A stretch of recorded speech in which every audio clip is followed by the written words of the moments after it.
이렇게 뵙게 돼서 너무나 반갑습니다. 나이는 20대인데 몸은 한 40대 같은 우리 총무님들 율동이 너무 좋았습니다. 경주교회 율동을 보다 보니까 몸이 확 깨는 것 같습니다. 우리 청년들은 보니까 말똥말똥 어제 한 2시 넘어까지 계시던데 괜찮으신데 문제는 저인 것 같습니다. 그래서 저만 괜찮으면 괜찮을 것 같다라는 생각이 들고요. 오늘 또 이제 두 번째 날 말씀이지만 또 피곤하지만 주님께서 주시는 특별한 교훈이 은혜가 있다라고 생각하고 또 열심으로 함께 했으면 좋겠습니다. 같이 기도하겠습니다. 언제나 우리를 사랑하시는 고마우신 아버지 하나님, 참으로 감사합니다. 그 크신 사랑을 우리로 알게 하시고 또 하나님의 자녀 삼아 주셔서 영원한 천국의 소망을 가지고 남은 이 땅의 삶 가운데서도 기쁨 가운데 또 주님께 영광 돌리는 삶 살 수 있도록 기회를 주신 것을 참으로 감사합니다. 또 구원받고 난 이후에도 그냥 홀로 버려두지 아니하시고 또 확실한 구원의 말씀이 있는 교회 가운데 거하게 하시고 또 사랑하는 구원받은 형제 자매님들과 함께 교제 가운데 있게 해주신 것을 더욱 감사를 드립니다. 그 큰 사랑으로 죄사함을 받고 난 이후에도 너무나도 무지하고 연약하고 또 주님 앞에 아무것도 할 수 없음을 또 죄밖에 짓지 못하는 것을 또 고백합니다. 이 시간 주님께서 말씀으로 함께 하셔서 더욱더 잘하는 신앙 되게 하시고 또 연약한 자들을 위해서 더욱 넓은 마음으로 기도할 수 있도록 도와주시옵소서. 특별히 주님 앞에 간절히 간구할 것은 참으로 멀리 떠나 오직 선교만을 위해서 수고하시는 귀한 형제 자매님들, 영육간에 더욱더 강건함으로 세워주시고 특히 그 가족들 또한 주님께서 더욱 살펴주시기를 간절히 원하옵니다. 있는 그곳에서 힘있게 증거되는 복음으로 인하여 즐거워할 수 있도록 도와주시옵소서. 또 어제 오늘 이어지는 경북권 청년 수련회 더욱더 주님께서 함께 하시고 은혜로 채워주셔서 참으로 돌아가서 힘있게 하나님의 사람답게 살아갈 수 있는 기회가 되도록 도와주시길 간절히 원하옵니다. 오늘 도난 종의 입술을 사용하셔서 더욱 크신 주님의 능력을 깨닫게 하시고 또 교훈받게 하셔서 주님께 영광을 크게 돌리는 귀한 시간 되게 도와주시옵소서. 모든 것 주님께서 함께 해주시고 도와주실 것을 믿음으로 감사드리면서 언제나 우리를 사랑하시는 고마우신 예수님 이름 받들어 감사하며 기도드립니다. 아멘. 말씀 잡겠습니다. 출애굽기 4장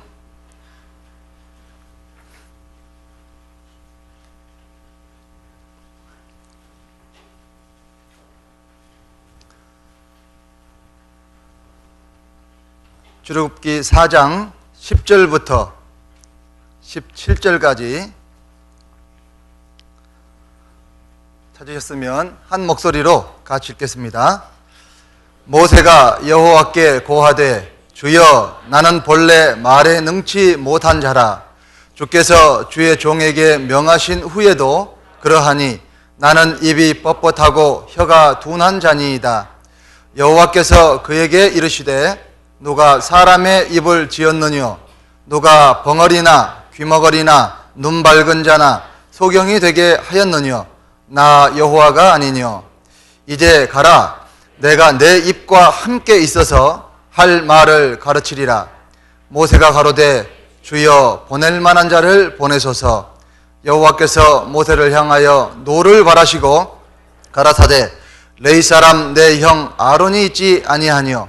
그의 말 잘함을 내가 아노라. 그가 너를 만나러 나오나니 그가 너를 볼 때에 마음이 기뻐할 것이라. 너는 그에게 말하고 그 입에 말을 주라. 내가 내 입과 그의 입에 함께 있어서 너의 행할 일을 가르치리라.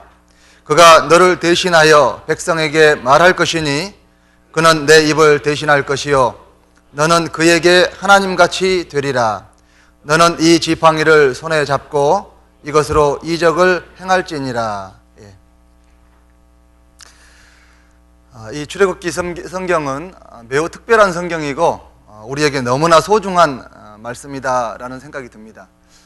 66권 성경 중에 가장 귀중한 성경을 꼽으라면 여러분들 뭘 꼽으시겠어요? 제가 말씀 공부하면서 느낀 것인데, 공부하는 그 성경이 가장 귀중하고 소중한 하나님의 말씀이다 라고 생각하는 것이 맞을 것 같습니다. 소홀히 해야 될 성경은 하나도 없잖아요. 그래서 오늘 이 시간은 출애굽기 성경이야말로 가장 우리에게 주신 귀한 말씀이다 라고 생각하면 틀림없을 것 같습니다.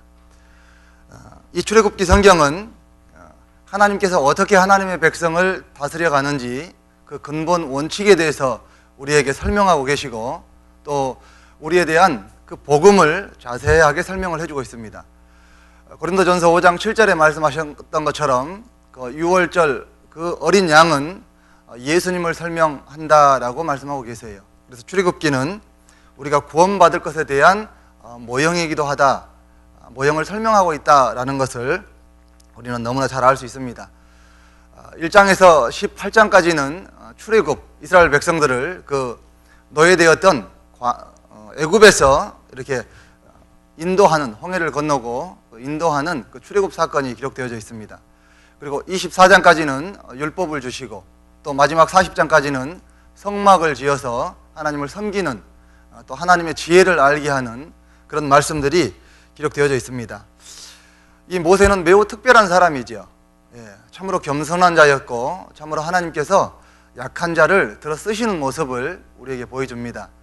우리가 방금 읽었던 그 말씀을 보면 이때 당시의 상황이 나오고, 또 우리가 이번 말씀의 주제가 옆에 기록되어져 있는 2011년 경북권 청년 수련회 청년이여 이제 일어나 가라의 말씀 주제가 되는 것이 그 12절에 있습니다. 12절 다시 한번 같이 읽어보겠습니다. 이제 가라, 내가 내 입과 함께 있어서 할 말을 가르치리라. 그런데 처음 그 모세의 모습은 보면 참으로 연약한 자고 믿음이 작은 자다라는 것을 알 수 있어요. 모세에게 하나님께서 내 백성들을 이끌고 출애굽을 하도록 명령을 주셨어요. 하나님이 늘 함께 하시겠다라는 약속도 주셨어요. 마찬가지로 우리도 구원해 주시고 세상 끝날까지 내가 너희와 항상 함께 있을 것이다 라고 하나님 약속해 주셨습니다. 우리 뒤에는 항상 주님이 계시다는 것, 우리 청년 형제자매님들 아시죠? 찬양은 잘 하십니다. 나의 등 뒤에서, 항상 내 등 뒤에 주님이 계시다는 것을 노래하면서 우리는 실제 삶 가운데서는 그것을 경험하지 못하는 경우들이 가끔은 있는 것 같습니다. 그래서 오늘 이런 말씀들을 배우면서 주님이 나와 함께 계시다라는 것도 교훈이 되었으면 좋겠습니다. 모세는 참으로 연약한 자였다, 주님 앞에 스스로 생각하기에 그랬었던 것 같습니다. 그래서 5번씩이나 주님의 약속을 보고도, 듣고도, 또 그 표징을 보고도 보낼 만한 자를 보내소서 이렇게 이야기합니다. 그래서 하나님이 가라 그랬는데 아이고 못 가겠습니다, 부족해서, 이렇게 계속적으로 반복적으로 얘기를 하니까 1번, 2번, 3번, 4번, 5번, 그러니까 주님께서요 어떻게 하셨죠? 방금 말씀 읽었잖아요. 노를 바라셨다. 하나님께서 노를 바라셨다라고 되어 있습니다. 우리들은 어떤가요? 우리들은 하나님 우리를 구원해 주시고 늘 가라 라고 말씀하십니다. 저 제목처럼 일어나 가라 라고 말씀하세요. 그런데 우리는 정말 일어나 가는가요? 오늘 아침 이 말씀 시간이 참으로 어려운 시간이겠다라는 생각이 개인적으로 들었습니다. 왜 그러냐면 어제 늦은 시간까지 축구를 하시는 분도 계시고 운동을 하시는 분도 계시고 또 늦게까지 드시는 분도 계시고, 그래서 아침에 일어나기가 매우 곤란하겠다 싶었습니다. 그런데 역시 청년은 청년인 것 같습니다. 청년이여 이제 일어나 가라, 이 말씀을 주제로 이번 경북권 청년 수련회가 진행되는데, 어제 목사님 말씀해 주셨죠. 교회 안에서 청년들이 가져야 될 여러 가지 덕목들에 대해서, 갖춰야 될 것들에 대해서 말씀을 해 주셨습니다. 말씀을 어디 했죠? 잠언, 또요. 잠언 3장 1절에서 8절까지의 말씀, 그죠? 그 중에 기억나는 말씀 있으신가요? 어떤 말씀이 기억나나요? 내 아들아 나의 법을 잊어버리지 말고 내 마음으로 나의 명령을 지키라. 3장 1절 말씀이지요. 그리고 말씀 너무너무 중요하다. 또 말씀이 있어야 충성할 수 있다. 충성할 수 있는 자는 참으로 순종할 수 있는 자여야 된다.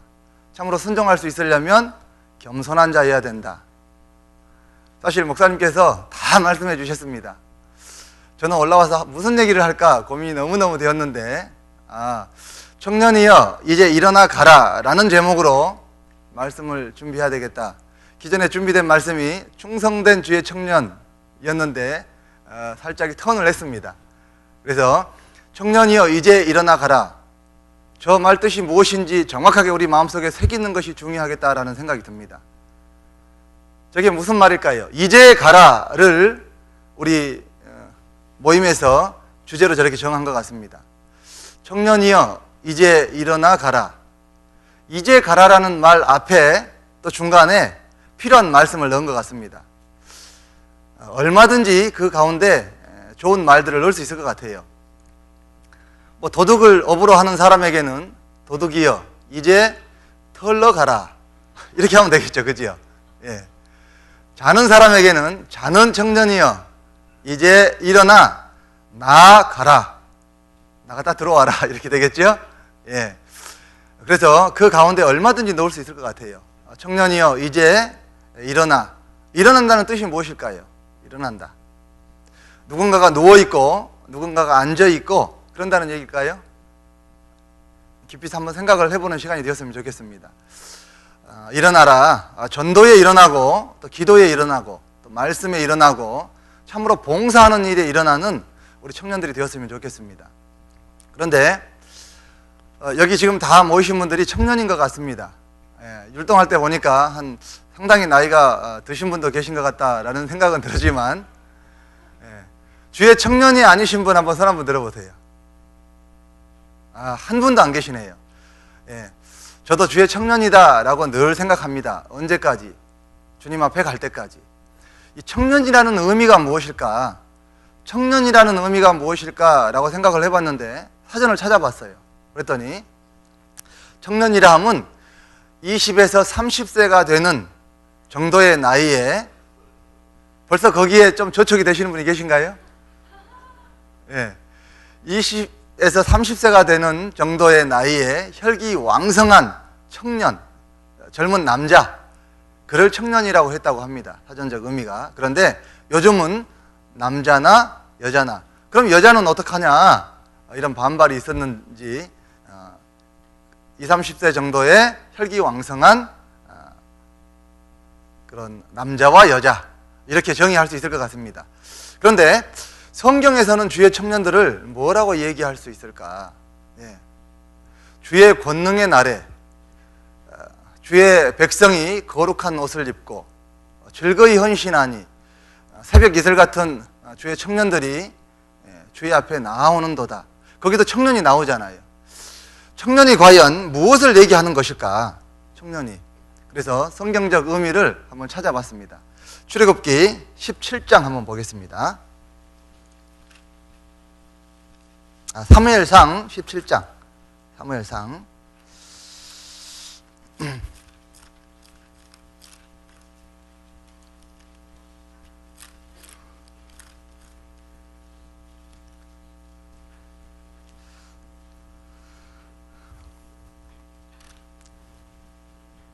사무엘상 17장 33절 같이 읽어보겠습니다. 사울이 다윗에게 이르되 내가 가서 저 블레셋 사람과 싸우기에 능치 못하리니 너는 소년이요 그는 어려서부터 용사임이니라. 전쟁터에 나온 이 소년 다윗은 소년이었습니다. 소년. 자기 형 첫째, 둘째, 셋째는 지금 전쟁터에 나와 있어요. 그리고 그 형들에게 공급할 것을 가져다 주라, 한번 살펴보고 오라 라는 말씀에 전쟁터의 현장에 나갔던 거예요. 다윗은 말제 아들이었어요. 말제 아들. 그러니까 아직 나이가 아주 연소했다라는 걸 알 수 있죠. 그렇지만 그 골리앗의 하나님을 모욕하는 이야기를 듣고 마음속에 격동이 되어서 골리앗 앞으로 나가게 됩니다. 그리고 골리앗을 몰맷돌, 준비된 몰맷돌 5개로 또 막대기 가지고 나아가서요, 결국 골리앗을 이겨냅니다. 이겨내고 난 다음에 불려지는 그런 표현이 있는데 56절 한번 또 같이 읽어보겠습니다. 왕이 가로되 너는 이 청년이 누구의 아들인가 물어보라 하였더니, 이 청년이 누구냐라고 이야기합니다. 소년이었었는데 전쟁에 나가서 싸움에 이기는 것을 보고 물어보기를 청년이 누구냐라고 물어봅니다. 그는 아주 연소한 사람이죠. 연소한 자인데도 불구하고 청년이다라고 이렇게 얘기해요. 출애굽기 33장 한번 펴보겠습니다. 출애굽기 33장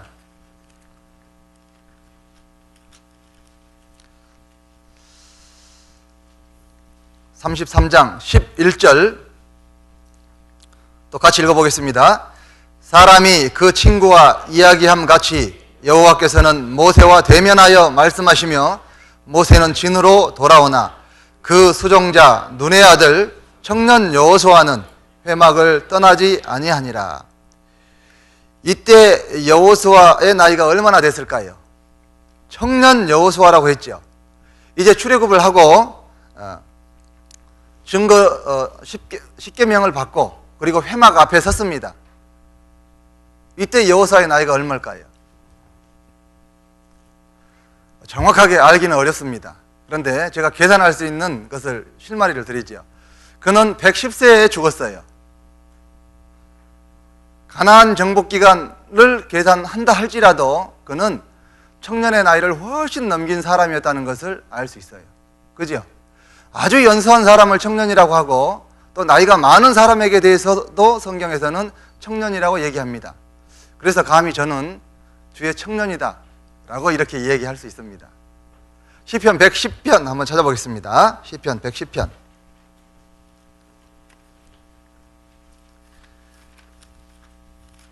나는 정말 주의 청년인가 한번 말씀을 통해서 한번 살펴보시기 바랍니다.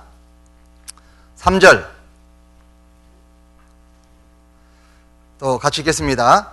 주의 권능의 날에 주의 백성이 거룩한 옷을 입고 즐거이 헌신하니 새벽 이슬 같은 주의 청년들이 주께 나아오는도다. 예.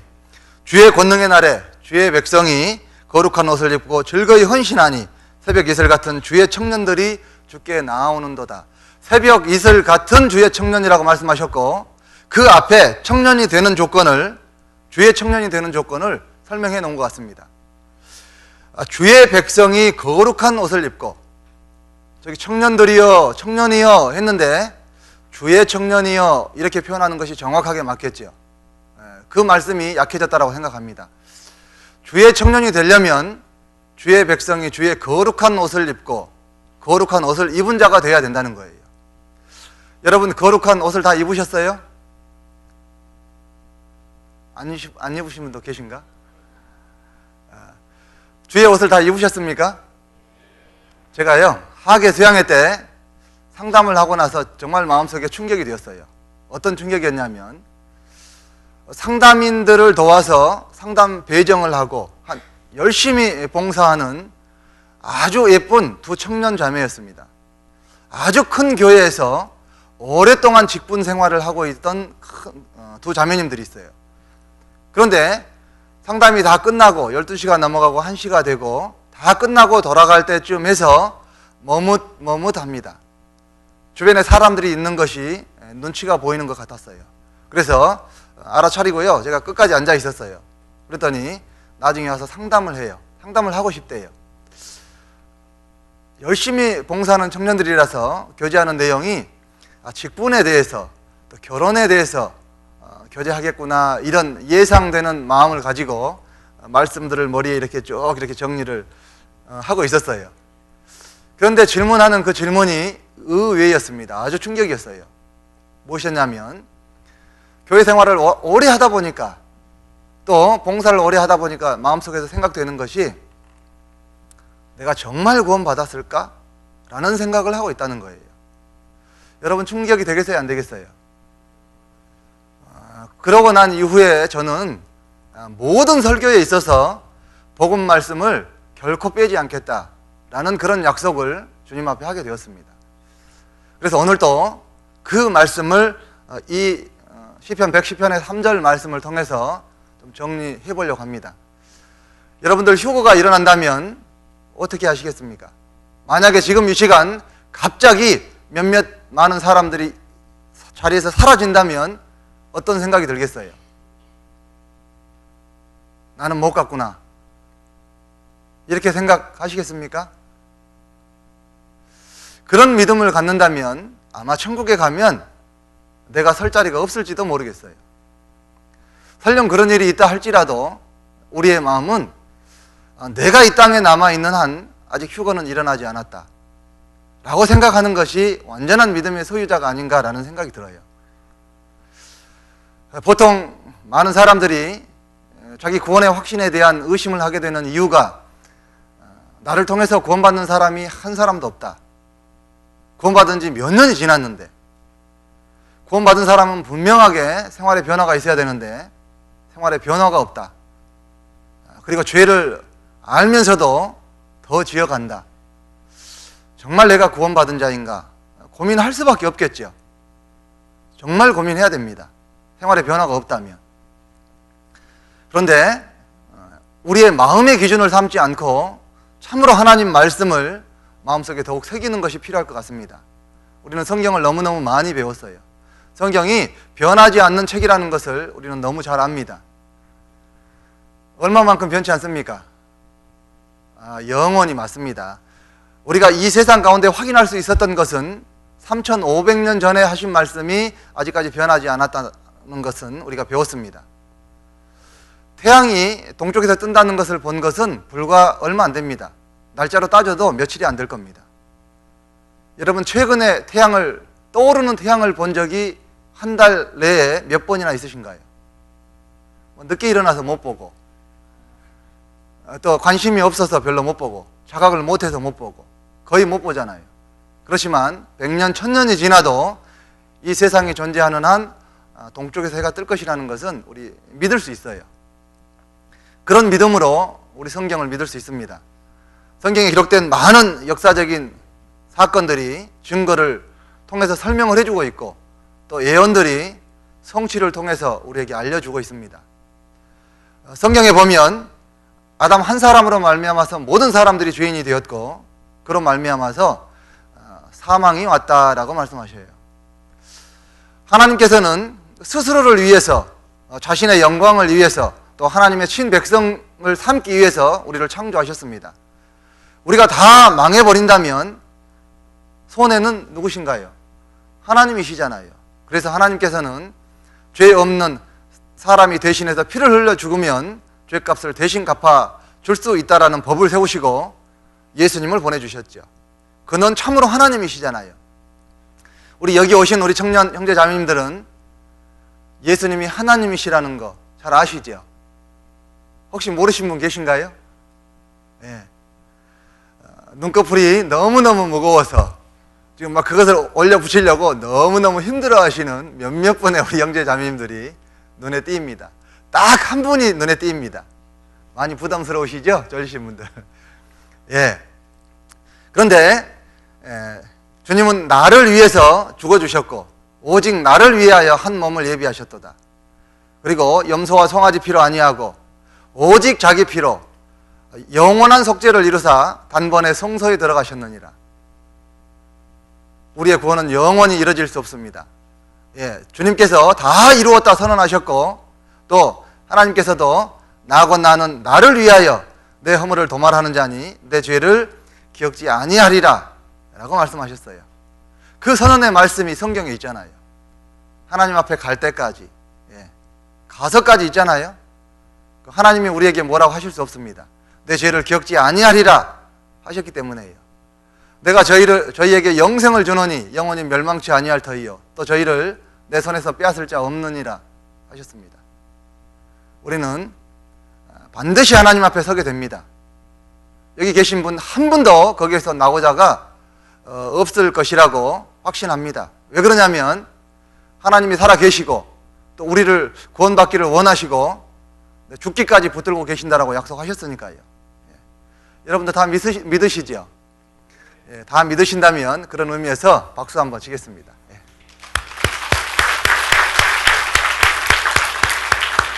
예, 됐습니다. 또 이렇게 박수만 치면 또 재미가 좀 덜하니까요. 우리 경북권 형제 자매님들의 수준이 어느 정도인지 제가 알 수 없을 것 같아요. 말씀을 좀 맞춰야 될 것 같은데 수준을 보고 좀 맞추도록 하겠습니다. 또 전체가 다 하면은요 드러나지 않잖아요. 그래서 포항권, 대구권, 구미권이 있죠. 다 아시죠? 포항권 형제 자매님들만 계단 박수를 한번 쳐보겠습니다. 자, 박수 준비 한번 해보겠습니다. 박수 준비. 3계단, 4계단 한번 해보겠습니다. 4계단 다 아시죠? 짝, 짝짝, 하나, 둘, 셋, 하나, 둘, 셋, 넷. 내려옵니다. 하나, 둘, 셋, 하나, 둘. 마지막은 힘차게 안 칩니다. 예, 마지막은 힘차게 안 칩니다. 예. 자, 박수 준비. 포항권. 자, 4계단, 시작!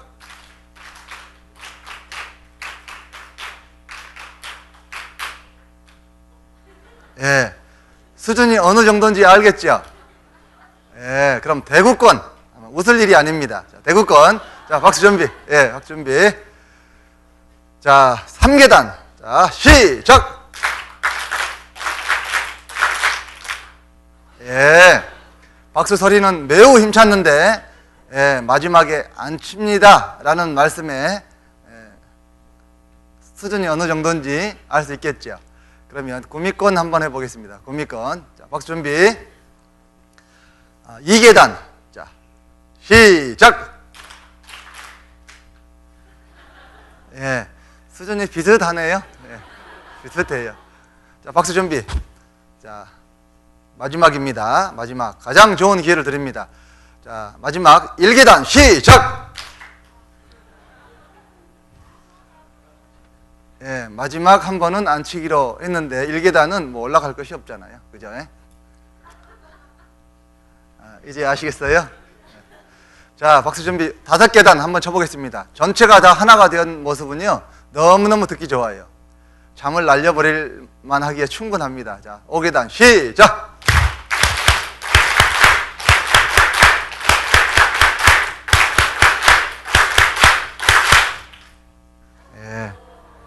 예, 거의 완벽했습니다. 예, 이게 주님의 은혜다라는 생각이 듭니다. 예. 참으로 우리는 구원받은 확실한 우리 형제요 자매입니다. 제가 우리 교회에 대해서 너무너무 감사한 것은 저도 13년 동안이나 교회 생활을 아주 열심히 했습니다. 아주 바른 생각을 가지고 교회를 다녔었어요. 교파는 소용없다. 성경은 하나이다. 교회는 크다고 해서 좋은 것이 아니다. 은혜는 작은 교회에 더 있겠다. 이런 생각을 가지고 자취하는 집이 있으면 그곳 가서 이렇게 말씀을 배웠어요. 그런데 어느 날 시간이 많이 지나서 그 전에 통성 기도하고 부흥회 가서 열심히 박수치고 찬양하고 이러는 것들이 은혜가 되는 줄, 은혜라고 생각을 했었어요. 성령 받았다 생각했었어요.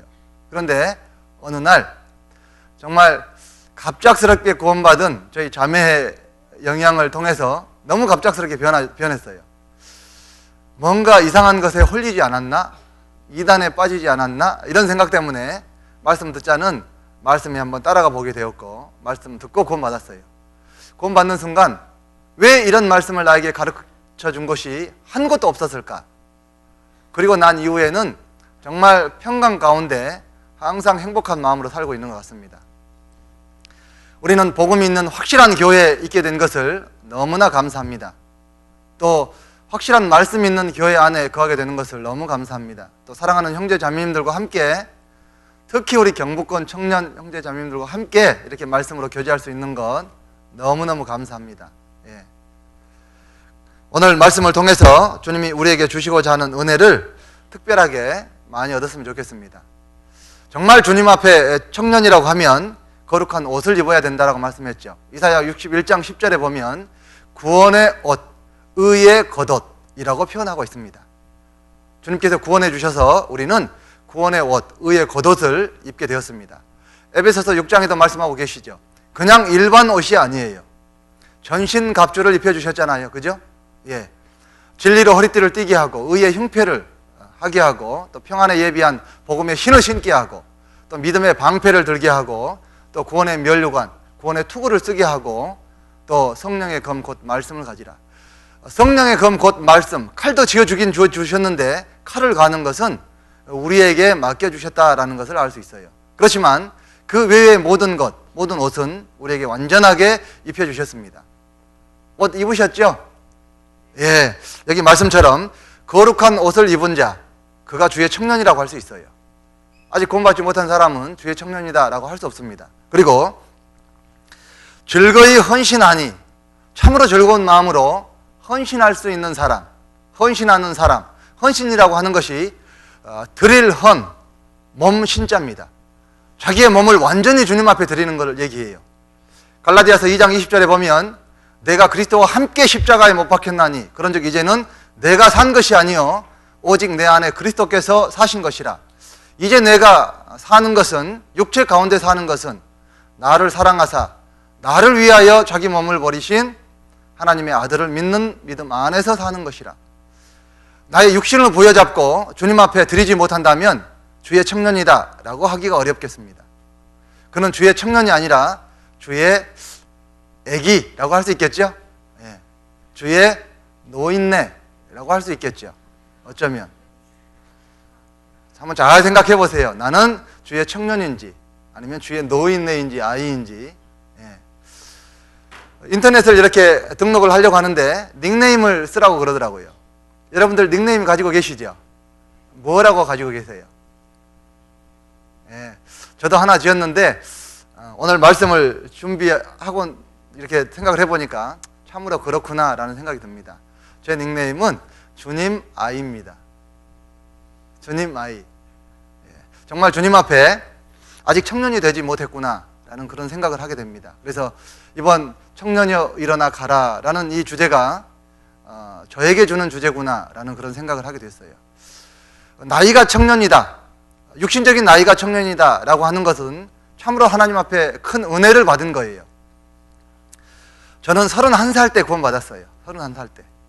육신적인 나이에서 청년을 벗어나서 결혼하고 애를 낳고 한참 있다가 구원을 받았어요. 어제 목사님 말씀 들으면서 참 목사님은 좋으시겠다, 우리 청년 형제 자매님들은 좋겠다 라는 생각이 들었어요. 또 청년 시절의 어떤 경험이 너무너무 좋잖아요. 그죠? 근데 저는 청년 시절의 이야기를 하기가 매우 어렵습니다. 육신의 청년 시절. 하지만 주님 안에서 주의 청년 시절은 얼마든지 얘기할 수 있어야 되겠다, 그런 것이 마음의 위로가 됩니다. 육신의 청년 20세 때 솔로몬 왕은 왕이 되었어요. 에레미야, 이사야 이런 사람들은 소명을 시작했어요. 요시야 왕은 성전 건축을 준비했어요. 요셉은 30세에 누구 앞에 섰죠? 바로 왕 앞에 섰잖아요. 그는 17세 때 팔려갔고 그때부터 계속 하나님을 의지하는 삶을 살았어요. 참으로 청년의 삶을 잘 살았다라고 할 수 있죠. 예수님께서도 30세 때 공생애를 시작하셨습니다. 참으로 우리가 살고 있는 이 육신의 청년의 때는 주님의 주시는 정말 큰 축복입니다. 그래서 그것을 우리는 주님 앞에 헌신할 수 있어야 돼요. 새벽 이슬 같은 주의 청년, 새벽 이슬이 무엇일까 고민을, 묵상을 하는 가운데 이런 생각이 들었어요. 여러분 새벽 이슬 같습니까? 새벽 이슬. 새벽에 일어나나요? 예. 교훈이기 때문에 얼마든지 생각할 수 있잖아요. 새벽에 일어나야 새벽 이슬이잖아요. 정말 영롱한 빛을 띠고 있나요? 정말 태양빛을 받아서 정말 번쩍번쩍, 정말 아름답게 비치고 있나요? 주님께서 나에게 주신 교훈을 정말 생활 가운데 빛처럼 이렇게 빛을 발하고 계신가요? 그래야지 새벽 이슬 같은 주의 청년이지 않겠어요? 그리고 떨어질 때는 자기의 빛을 다한 후에는 완전하게 그냥 소멸되고 맙니다. 그런 것처럼 우리의 인생을 주님 앞에 드리는 그런 우리가 되어야 되겠습니다. 그들이야말로 주의 청년이다 라고 할 수 있겠죠. 우리는 모두 이 시간이 지나면 주의 청년이 돼야 돼요. 마음만큼은 되어 있어야 돼요. 마음만큼은. 실제 생활은 생활 속에서 반복된 어떤 활동을 통해서 바뀌게 되잖아요. 마음만큼은 되어서 이 문을 나가야 된다라고 생각합니다. 그래서 나는 주의 확실한 청년이 될 수 있도록 그런 마음가짐을 가졌으면 좋겠습니다. 구원의 날에 주의 백성이 거룩한 옷을 입고 우리는 다 입었습니다. 그러면 그 입은 사람들에게는 입혀준 목적이 있을 거 아니에요? 하나님이 우리에게 구원의 옷을 입혀주셨어요. 목적이 있어요. 우리 성경 강연회 때 왜 사십니까? 이런 질문들을 많이 해요. 우리 전도할 때도 그런 얘기 할 것 같아요. 왜 사냐고, 행복이 무엇인지 아냐고 이렇게 물어보잖아요. 그죠? 여러분 왜 사는감? 이렇게 질문을 한다면 뭐라고 대답하겠어요? 죽지 못해서 살아요. 살기 위해서 살아요. 이런 대답은 우리에게는 구차한 이야기입니다. 그죠? 무엇 때문에 사시나요? 저거잖아요. 일어나 가라 밑에 같이 한번 읽어볼까요? 이제 우리가 일어나 주의 말씀을 선포하리로다. 주의 말씀을 선포하는 겁니다. 오늘 주제 말씀, 정말 주의 말씀을 선포하는 것이다. 그것이 우리의 사명이고 살아있는 생명의 이유입니다. 만약에 나를 통해서 죽을 때까지 한 명의 어떤 생명이 태어나기 어렵다면 일찌감치 일어나서 가야 됩니다. 주님 앞으로 가야 돼요. 그럴 각오가 있어야 돼요. 차라리 전도를 못한다면 차라리 죽게 해달라고 기도해야 됩니다. 우리 청년 회장님이요 강하게 얘기하라고 그랬어요. 강하게. 정말 죽기를 각오하지 않으면 전도하지 못합니다. 요즘 세상이 어떤 세상인 줄 아세요? 10명이 말씀을 들으면 끝까지 남는 사람, 구원받는 사람은 한 사람 정도밖에 안 됩니다. 1년이 지나면 교제 안에 붙어 있을 수 있는 사람은 0.5명 정도밖에 안 돼요. 여러분 어떻게 하실래요? 정말 죽기를 각오하지 않으면 전도할 수 없어요. 전도의 목표가 있으십니까? 여러분들 구원받고 난 이후에 내가 이제까지 5년을 살았다면 이 5년이 앞으로도 연장이 될 겁니다. 더욱더 길어질 거예요. 보면은 구원받고 난 이후에 얼마 되지 않아서 전도가 많이 돼요. 시간이 지나면서 점점점 고목이 되어 갑니다. 고목에서도 꽃이 핀다라는 그런 이야기가 있는데 참으로 그런 것 같습니다. 나이가 많으신 분도, 연륜이 많으신 분도 전도 잘하신 분이 계셔요. 근데 실제로 고목에 꽃 피고 열매 맺는 거 보셨습니까? 실제 시간이 지나면 지날수록 그것이 작아집니다. 극히 작아져요. 내가 5년 동안 구원받은 지 5년 되었는데 나를 통해서 한 사람도 구원받지 못했다. 앞으로 살아가는 삶 속에 이와 같이 살아간다면 한 사람도 전도하기 어렵습니다. 그런 마음이 우리의 마음속에 들어야 돼요. 그렇다면 한 사람도 구원받을 수 없다면, 열매가 될 수 없다면 일찍이 죽음을 달라고 기도해야 된다니까요. 죽음을 달라고 기도하는 것은 바람직하지 않습니다. 말씀에 비춰보면. 그죠? 하나님의 뜻에 의해서 우리를 세워주셨는데, 그리고 모세에게 약속해 주셨던 것처럼, 보여주셨던 것처럼 많은 능력의 말씀으로 함께 하셨고 표징도 보여주었어요. 지팡이를 던져서 뱀이 되게 하고 자분이 다시 지팡이가 되겠어요. 손을 품에 넣으니까 문둥병이 걸렸다가 다시 집어넣었다 빼었더니 완전하게 되었어요. 그리고 또 약속의 말씀으로 주셨어요. 그런데도 불구하고 보낼 만한 사람을 보내셔서 그렇게 이야기합니다. 우리도 살아가면서 그런 마음을 갖게 된다는 것을 우리는 자각해야 됩니다. 자각하지 못하면 하나님 앞에 갈 때 정말 후회 가운데 참으로 헛된 인생을 살았다라는 그런 후회하는 그런 삶이 될 겁니다. 그래서 하나님께서 주어주신 그 축복의 때, 육신의 청년의 때 참으로 많은 것을 맡겨주셨으니까 그것을 전도했으면 좋겠습니다. 정말 구원받은 사람이라면 변화된 삶이 나타나야 돼요. 변화된 삶이. 변화가 없다면요 정말 구원인지 아닌지 말씀을 통해서 점검을 해봐야 됩니다. 예수님의 피, 십자가로 영원한 속죄를 이루사 그것이 전부인 줄 아세요? 그렇지 않습니다. 성경을 자세히 읽어보면 얼마나 많은 말씀이 변화된 삶을 말씀하고 계시는지요. 저는 구원받은 사람을 최근에 보았습니다. 저희 이 봉한리라고 하는 이 고아읍 봉한리, 이 구미라는 구미교회라고 하는 것은 정말 축복받은 것이라고 생각해요. 구미교회. 주님이 구미 땡겨 하시는 교회. 고아읍에 있습니다. 고아와 같이 버려두지 아니하시고, 고아도 이름이 나와요. 봉한리입니다. 잠근 동산이요 봉안세미로구나. 예, 봉안이도 나오죠? 예, 아주 지명이 다 나옵니다. 너무너무 축복받은 것이에요. 특히 축복받았다고 하는 것이 생각되는 것이요. 최근에 한 형제님이 구원받으셨는데 그분은 거의 알코올 중독자셨어요. 그런데 말씀을 듣고 말씀을 듣는 순간이요, 말씀을 다 끊었습니다. 술을 끊었습니다. 예. 역시 욕심적인 청년이 아니라서 예, 나타나네요. 이렇게 그는 구원받고 말씀을 듣고 난 이후에요, 단번에 구원을 받았고 구원받은 이후에 술을 완전히 끊어버렸어요. 그런 마음의 각오가 있으니까 그는 술 주정뱅이로 교회 주변에 알려졌고, 동네 분들에게 말씀을 전하려고 이렇게 전단지를 가지고 집회합니다. 한번 들으시죠.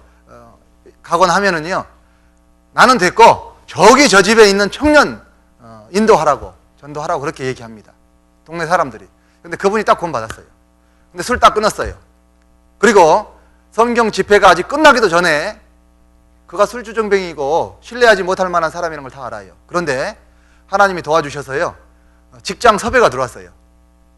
그리고 바로 취직했어요. 그리고 지금도 열심으로 봉사하고 계십니다.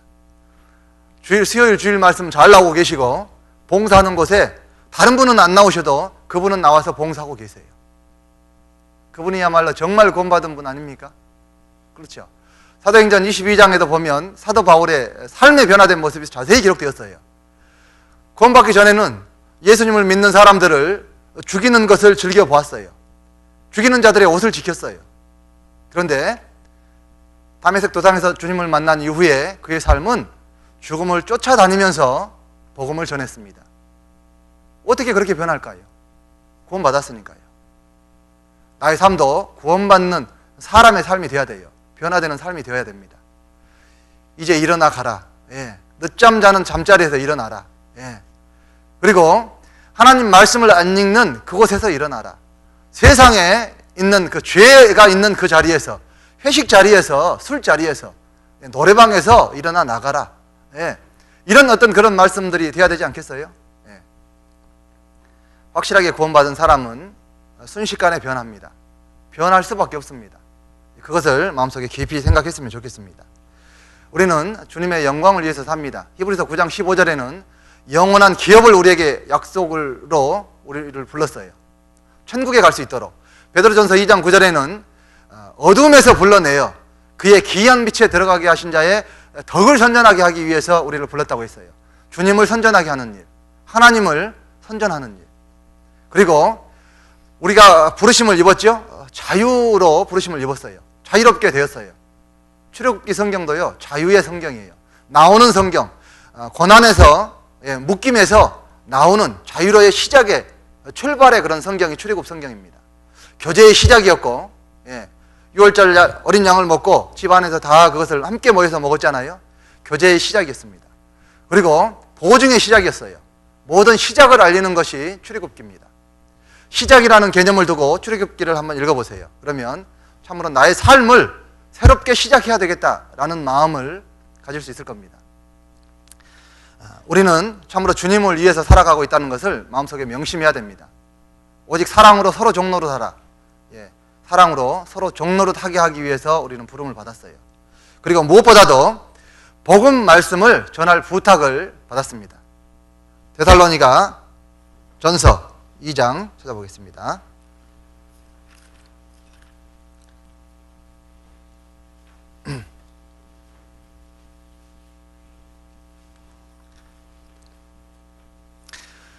데살로니가 전서 2장 4절 같이 읽겠습니다. 오직 하나님의 옳게 여기심을 입어 복음 전할 부탁을 받았으니 우리가 이와 같이 말함은 사람을 기쁘게 하려 함이 아니요 오직 우리 마음을 감찰하시는 하나님을 기쁘시게 하려 함이라. 복음 전할 부탁을 받았으니 우리에게 주신 가장 큰 사명이 복음 전할 부탁을 받은 겁니다. 청년이여, 주의 청년이여, 이제 일어나 가라. 이제 우리가 살고 있는 이 시대, 지금 이 시간은 어떤 의미가 있을까요? 우리에게는요, 그 복음을 부탁하셨고 이제 그 복음을 부탁받은 자의 마지막 바튼을 손에 쥔 마지막 주자라고 할 수 있어요. 복음의 주자. 우리가 살고 있는 시대가 마지막 시대라는 것 잘 알고 계시죠? 한번 생각해 보죠.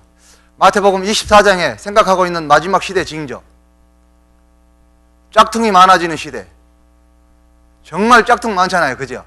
아마 여기도 짝퉁하고 계신 분들 계실걸요? 네, 정말 짝퉁이 많습니다. 하물며 하나님, 예수님도 짝퉁이 많아지는 시대가 오늘날 우리의 시대입니다. 처처에 기근과 지진이 많습니다. 그렇죠? 얼마나 많아요. 그 그래프를 보면 우리가 마지막 끝시대에 살고 있다는 걸 알 수 있어요. 그리고 무정해진다. 사랑이 식어진다. 정말 사랑이 식어진 시대죠? 예. 그리고요, 또 생각나는 거 한번 얘기해 보시죠. 예. 음란으로 말미암아서 온역이 창궐합니다. 수천만 명이 에이즈로 죽어간대요. 정말 음란하죠. 우리 그리스도인들 가운데 있어서도 음란한 죄가 가장 아주 문제가 되는 그런 죄가 아닐까 생각이 됩니다. 성경에서 정의하고 있는 청년이 또 하나 있어요.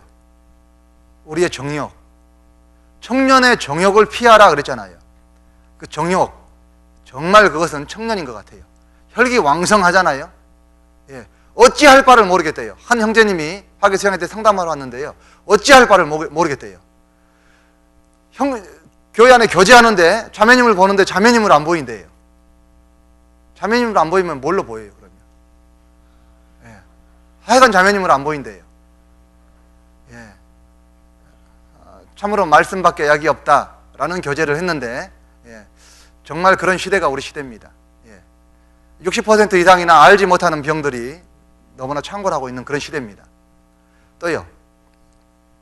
네? 지구가 옷과 같이 낡아진다. 정말 그렇잖아요. 우리가 살고 있는 20세기에 오존층이 떨어졌고 또 남극과 북극의 얼음이 다 녹아가고 있어요. 또요. 다니엘서 12장에 보면 많은 사람이 빨리 왕래하며 정말 그렇지 않습니까? 병이 생기면 전 세계적으로 순식간에 확산이 돼요. 왜 그래요? 날아다니니까. 어느 동영상을 보니까 한순간에 공중에 떠있는 밤에 한순간에 공중에 떠있는 미국 상공의 비행기 대수가 10,000대가 넘어요. 빨리 왕래하죠? 지식이 많아지리라. 지식이 많은 시대예요. 뭐 궁금한 거 있으면 저한테 물어보세요. 네이버 형님께 제가 여쭤봐가지고요. 다 가르쳐 드릴게요. 정말 지식이 많아진 시대예요. 그런 시대 아닌가요? 예. 그리고 또요. 이 복음이 세상 끝까지 전파된다. 극동인 우리나라가 제2의 예루살렘이라고 해요. 나라 크기를 크기에 따라서 좀 차이가 있지만 똑같은 조건으로 하면 세계 1위의 선교사를 보내는 나라입니다. 세계 11개 초대형 교회 중에 9개가 우리나라에 있어요. 극동에 가장 많은 복음이 전파됐어요. 그뿐만 아니라 돌아서 이스라엘 예루살렘까지 복음이 전해지고 있습니다. 2002년, 2003년 그때 우리 이원 목사님, 또 이상민 목사님, 또 한 목사님, 이 세 분의 목사님이 이스라엘에 가서 복음을 전하셨대요. 들은 적 있으세요? 우리의 확실한 복음이 예루살렘에까지 가서 복음이 전해졌다니까요. 그 얘기를 제가 집회 기간 중에 들었습니다. 목사님으로부터. 정말 세상 끝까지 복음이 전파되고 있어요.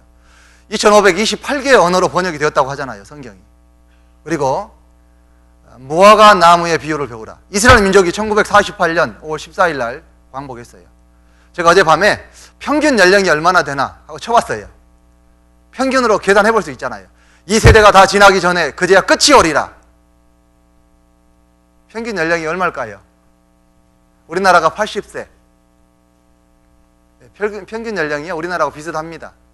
그렇다고 해서 계산하지 마세요. 성경에서는 계산하지 말라고 했으니까요. 5월 21일 날 어떤 사람이 계산했어요. 휴거 있다. 그래가지고 그 사람은 지명도가 있는 사람이었어요. 66개가 되는 방송국을 가지고 있는 노인네였어요. 근데 그분의 나이를 보니까요, 이분이 노망 들었나 보다. 이런 생각이 들었어요. 성경 말씀을 벗어난 그런 이야기를 했어요. 그런데 왜 그런 이야기가 잦아질까요? 우리 20세기가 들어서 그게 잦아지고 있습니다. 마야 문명의 달력에는 2012년 12월 21일까지만 달력이 나와 있대요. 그 이후에는 큰 혼란이 있다는 거예요. 천문학자들도 2012년 12월 21일 날에는 X 무엇이라고 하는 행성이 지구 주위를 가장 가깝게 지나간대요. 지나가든지 위협을 한대요. 그리고 성경 강연을 하다 보니까 그 태양 핵폭발을 하면 그 태양풍이 지구를 향해 날아오잖아요. 그죠? 11년 동안의 주기를 가지고 그 태양풍의 세기가 커진답니다. 그런데 2012년이 가장 커지는 시기라고 합니다. 이런 이야기를 들으면요, 그때는 아니라고 할 수 있겠죠. 그죠? 그런데 얼마나 가깝다라는 것은 알 수 있어요. 내가 살고 있는 시대가 이 시대예요. 그 복음의 그 버튼을 내가 받았습니다. 이제 마지막 주자예요. 마지막 주자 한번 해보신 적 있어요? 릴레이 할 때? 저는 아무 경험이 없어가지고 마지막 주자 하라고 그래서 제가 마지막 주자를 한번 한 적이 있어요. 뭐 최선을 다해서 뛰면 어차피 그거 다 더한 것이 기록이니까 그냥 최선을 다해서 뛰면 되는 것이 아니냐, 이런 생각으로 받았는데, 마지막 주자가 얼마나 중요한지 알았어요. 마지막 주자는 아주 경쟁이 가장 치열한 그런 구간이에요. 그러니까요, 좀 실력이 없으면 실수하기 십장이에요. 1등으로 들어갔는데 마지막 실수하면 끝이에요. 그잖아요. 그런데 그것도 모르고 저는 마지막 버튼을 잡았어요. 저희 팀이 3등으로 뛰고 있더라고요. 보니까 3등과 4등의 차이는 거의 반바퀴 이상 차이 났어요. 아무리 못 뛰어도 몇 등은 해요. 3등은 해요, 3등은. 그래서요, 마음 놓고 달렸어요.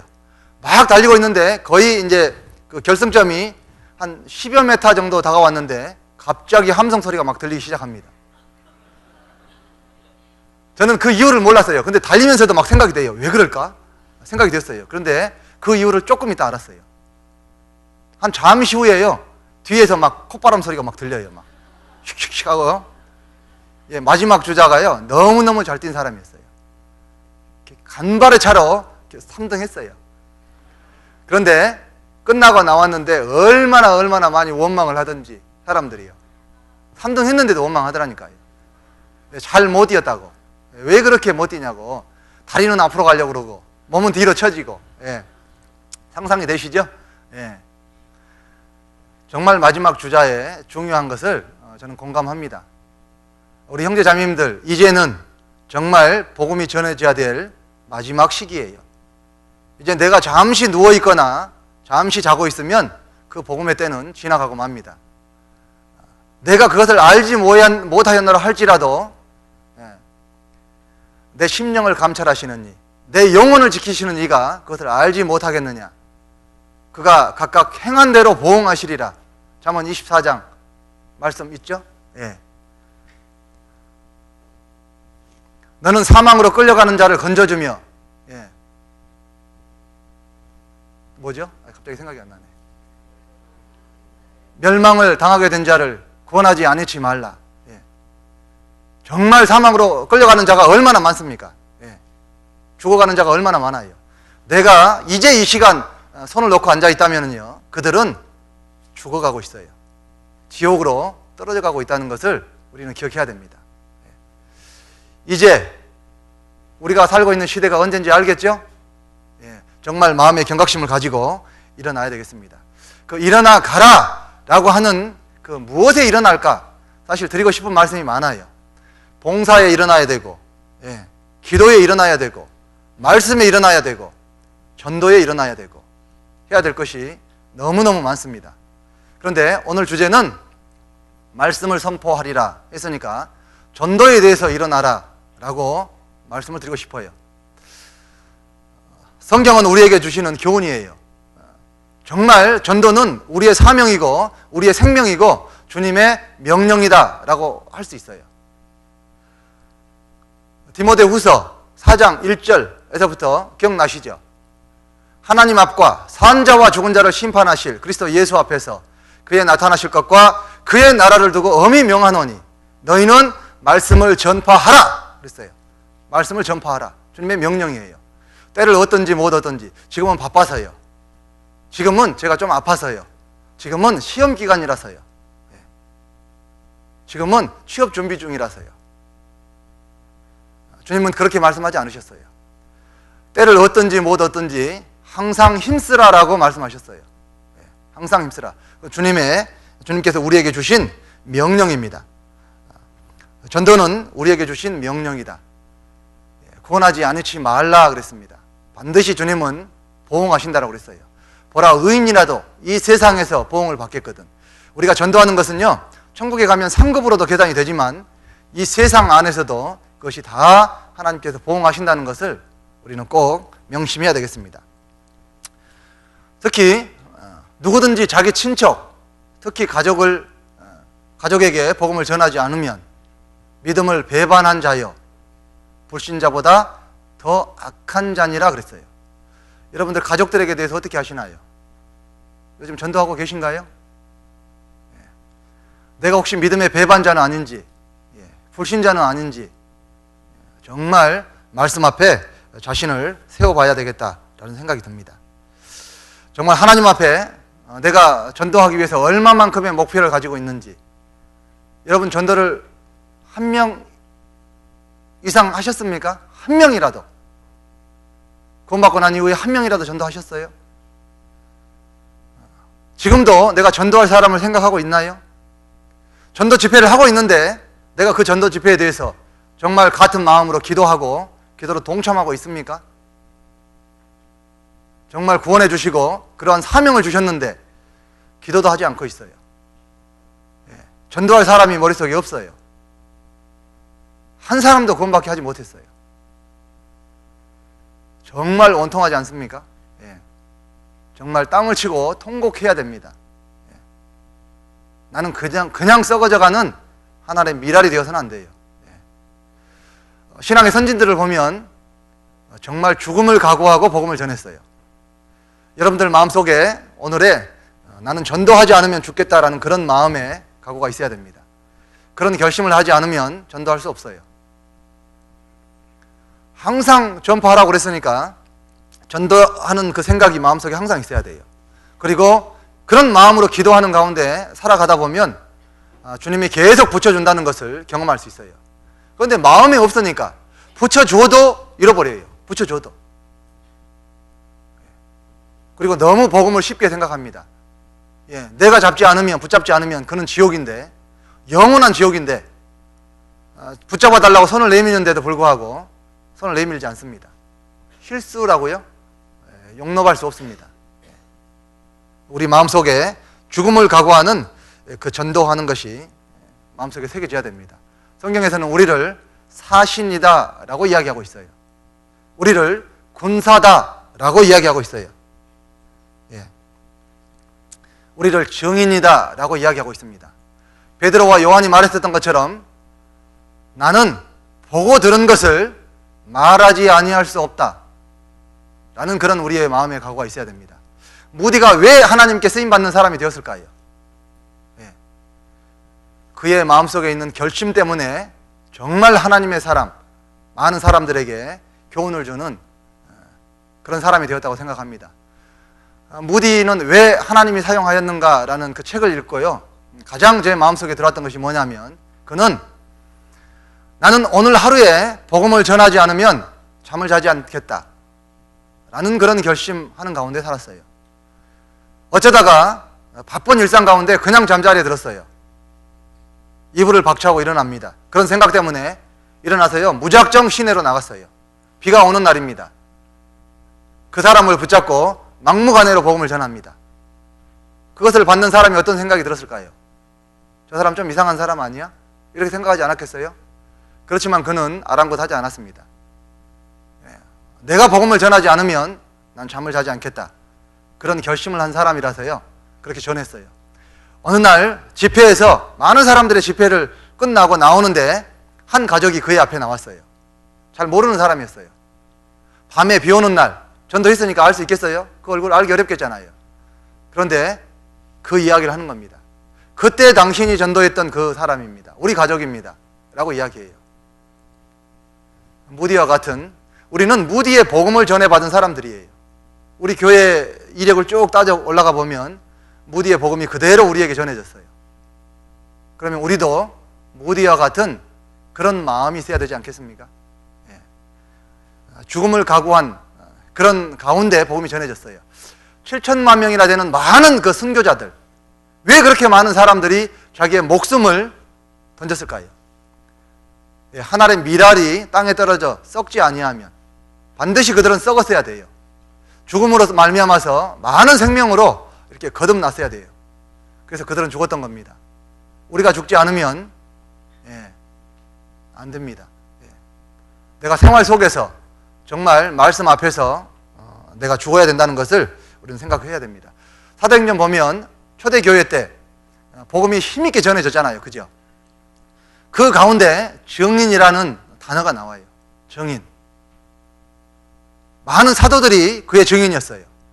스데반의 죽음을 보고 사도행전 22장에는 증인 스데반의 피를 이야기합니다. 너희는 나의 종, 나의 증인이요. 이스라엘 백성들. 죽음을 통해서 역사를 기록했잖아요. 예, 그들은 주님의 증인입니다. 우리 또한 죽음을 각오하는 그런 삶이 아니라면 주님을 증거할 수 없어요. 여러분, 아주 사소한 것 하나라도 결심을 하고 행하기까지는 우리의 마음이 보통 각오가 아니면 안 돼요. 그죠? TV 안 봐야지. 이렇게 생각했는데 그것이 쉽던가요? 그거 쉽지 않지요? 그런데 생각을 조금만 바꿔서요. 내가 TV를 끊지 않으면 내 손가락, 새끼손가락 하나를 잘라버려야 되겠다. 이렇게 생각 한번 해보세요. 좀 끔찍한가요? 아니, 안 되는 거 그렇게 한번 해보세요. 생각만이라도. 저도 그런 생각을 했었어요. 해보니까요, 효과가 있어요. 좀 더 그래도 안 되잖아요? 손목을 잘라야지, 이제 그러면. 그래도 안 되잖아요? 그럼 죽어야지요. 그런 각오를 해야 된다니까요. 사도 바울도 죽을 각오를 하고 살았잖아요. 어제 말씀 중에 얘기하셨잖아요. 에바브로디도도 죽을 각오를 하고 살았잖아요. 베드로와 도마도 우리가 예수님과 함께 죽으러 가자 했어요. 많은 신앙의 선진들이 죽음 앞으로 달려갔어요. 다미안 베스테르, 이 계단 올라가다 보면 짐 엘리엇도 나오고 다미안 베스테르도 나오죠. 그는 문둥병만 살고 있는, 한 번 들어가면 나올 수 없는 그 섬으로 그는 발걸음을 자초해서 들어갔어요. 그리고 복음을 전했어요. 복음이 안 전해져요. 문둥병의 형편을 알지 못한다, 당신은. 안 전해져요. 그래서 하나님 앞에 기도합니다. 나에게 문둥병을 주십시오 라고 기도해요. 여러분들, 나에게 문둥병을 주십시오 라고 기도할 수 있겠어요? 그렇게 기도해야 됩니다. 기도해야 돼요. 우리에게는 결국이 있으니까요. 주님이 안 계시다면 우리는 망하는 거겠죠? 근데 주님이 계시잖아요. 반드시 회복시켜 주시고 반드시 갚아주시는 주님이 계시잖아요. 주님은 나의 주이시고 하나님의 아들이시잖아요. 우리는 그런 고백을 할 수 있어야 돼요. 베드로처럼, 마르다처럼 주님은 나의 구세주고 또 하나님의 아들이라는 것을 우리가 정말 간증할 수 있어야 돼요. 문둥병을 달라고 해서 그에게 문둥병이 왔어요. 그는 기뻐했어요. 그리고 복음을 전했습니다. 우리와 같은 사람도 하나님이 사랑하십니다. 그래서 많은 사람들이 다 구원을 받았다라고 합니다. 복음을 전하는데 목숨이 없으면 안 됩니다. 피가 없으면 피 흘림이 없은즉 죄 사함이 없느니라. 피는 생명이잖아요. 목숨이 없으면 전도되지 않습니다. 우리가 죽을 각오하지 않으면 복음 전해지지 않아요. 우리가 살고 있는 시대가 마지막 시대고 사탄 마귀가 가장 악랄하게 괴계를 부리는 시대고 죄가 가장 넘쳐나는 그런 시대입니다. 우리가 죽을 각오를 안 하면요 거기에서 빠져나오기 힘들어요. 옛날에, 요즘은 여러분들 늪을 볼 수 있는 기회가 많지 않죠. 저 어렸을 때는 옛날에 그 타잔이라는 그 TV에 어떤 그런 것이 있었어요. 보면 항상 늪에 빠지는 일이 나와요. 뭐 동물도 늪에 빠고 나쁜 사람이 막 마지막에 달려가다가 늪에 푹 빠져요. 결국 못 나와요. 그런 늪 같은 죄 많은 시대에 우리가 살고 있어요. 그러니까 죽을 각오를 하지 않으면 우리는 정말 살아날 수 없고 전도할 수 없습니다. 진젠돌프 백작 이야기 아시죠? 어느 갤러리에, 아트 갤러리 그림 앞에요 십자가에 못 박히신 주님 그 그림에 나는 너를 위해서 모든 것을 다 했건만, 다 주었건만 너는 나를 위해서 지금 이 시간 무엇을 하고 있느냐 라는 내용의 문구가 써 있는 것을 보고요, 그는 무릎을 꿇고 하나님 앞에 헌신하기로 그렇게 작정했다고 하잖아요. 그리고 그의 나머지의 삶은 모라비안 교도들을 많이 이렇게 양성하고 또 세상에 보내고 하는 일을 했습니다. 복음을 위해서. 그냥 쉽게 한 것이 아니에요. 자기의 모든 물질을 던져서 자기의 위협을 감수하고도 그렇게 했어요. 우리가 그런 죽음을 감수하는 그런 마음으로 죽을지언정 하는 청년이여 이제 죽을 각오를 하고 전도하러 가라 라고 그렇게 말씀을 저는 읽어봤습니다. 사도 바울께서 말씀하신 사도행전 20장 24절 말씀 기억하시죠? 나의 달려갈 길과 주 예수께 받은 사명, 소명의식을 얘기하죠. 곧 하나님의 은혜의 복음 증거하는 일을 마치려 하면은 나의 생명을 조금도 귀한 것으로 여기지 아니하노라. 우리가 정말 나의 생명을, 사도 바울의 간증처럼요, 정말 나의 마음속에 나의 생명을 복음을 위해서 던져야 되겠다, 이런 마음이 있어야 됩니다. 베스메스로 가는 그 두 암소 너무 유명하죠. 암소만 또 못하면 안 되잖아요. 그죠? 암소만 또 못하면 안 되잖아요. 짐승만 또 못한 사람이 안 되잖아요. 그 두 암소는 새끼를 뒤에 두고 정말 처음 메어본 수레를 메고 아주 울면서 곧장 가고 또 마지막에는 자기 몸을 번제로 드리는, 정말 우리에게 큰 교훈을 주는 그런 두 암소가 있잖아요. 그런 암소들이 되어야 되겠습니다. 자, 한번 따라 해보시죠. 베스메스로 가는 암소가 되자. 좀 자극이 되십니까? 자극이 별로 안 되시는가 봐. 강하게 얘기하라고 해서 저는 나름대로 강하게 지금 얘기하고 있습니다. 말씀이요, 마음속에 강하게 그것이 역사해야 돼요. 정말 우리가 하나님 앞에 힘있게 복음을 전하려면 또 말씀에 대해서 한 가지 말씀을 드려야 되겠네. 사무엘상 24장 5절을 한번 찾아보겠습니다. 사무엘상 24장 5절. 사무엘상 24장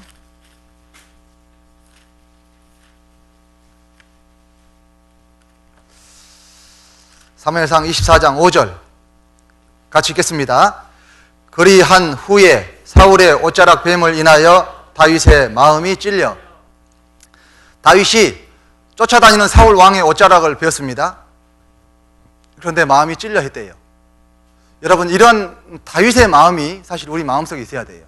말씀을 들었으면 그 말씀이 우리 마음속에 찔려야 돼요. 다윗이 왜 마음에 찔려야 될까요? 사울 왕은 다윗을 죽이려고 쫓아다녔어요. 아주 오랜 기간 동안 쫓아다녔어요. 다윗 편에 든 사람들은 걸리면, 잡히면 죽어요. 다윗을 도와준 사람, 아히멜렉이라는 사람이 그 앞에 나오죠. 아히멜렉은 다윗을 도와주고 그 제사장들 85명이나 다 죽었어요. 그러니까 사울 편에 서면 안 돼요. 그런데 어느 날 사울 엔게디 황무지 그 굴 속에, 깊은 굴 속에 다윗이 숨어 있을 때 사울 왕이 그 굴 속에 들어왔어요. 그리고 용변을 보기 시작했어요.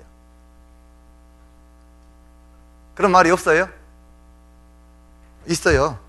보면은요, 24장 3절에 보면 길가 양의 우리에 이른즉 굴이 있는지라 사울이 그 발을 가리우러 들어가니라. 그 발을 가리우러 들어갔다, 이 말이요, 용변을 보다 라는 뜻이 있습니다. 용변을 보다. 깊은 굴 속에 아무도 없는 곳에 용변을 보러 간 거예요. 꼼짝 말하잖아요. 그죠? 용변을 보고 있으면 꼼짝 말하잖아요.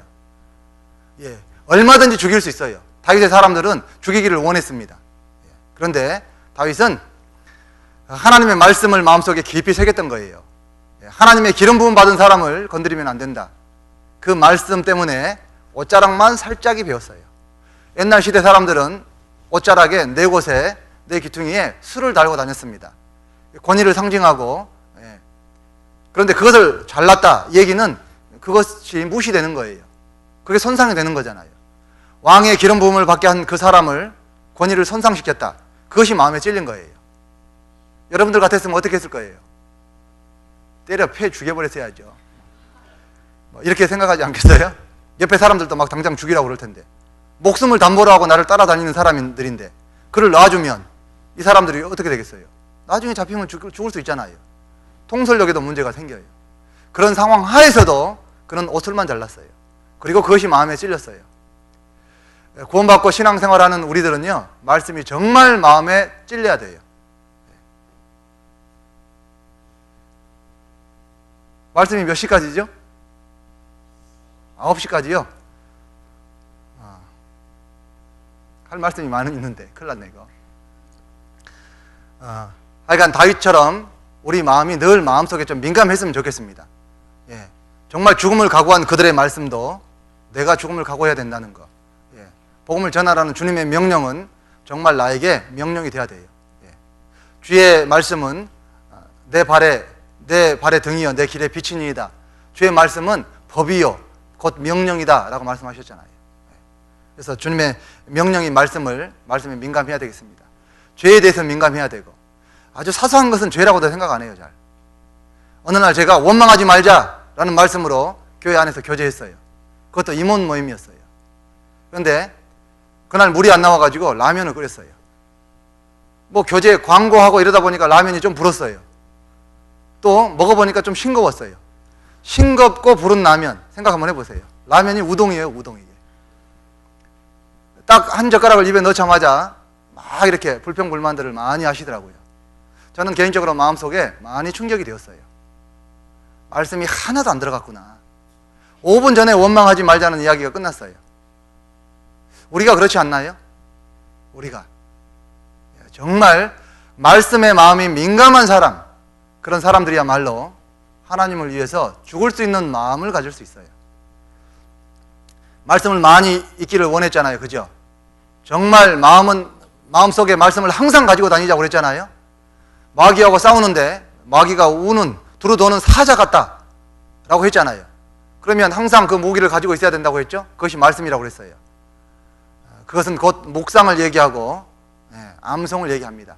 암송하고 있는 말씀을 마음속에 계속 묵상하는 가운데 여러 가지 주님이 주시는 교훈들로 사탄 마귀의 괴계를 물리친다는 거예요. 내가 가장 약한 부분에 관련된 말씀을 내 마음속에 암송 한번 해보세요. 그리고 그 암송된 말씀을 곰곰이 생각해 보세요. 이제 가라 라고 했는데 묵상을 통해서 청년이여 일어나 가라 라고 아마 정해졌을 것 같아요.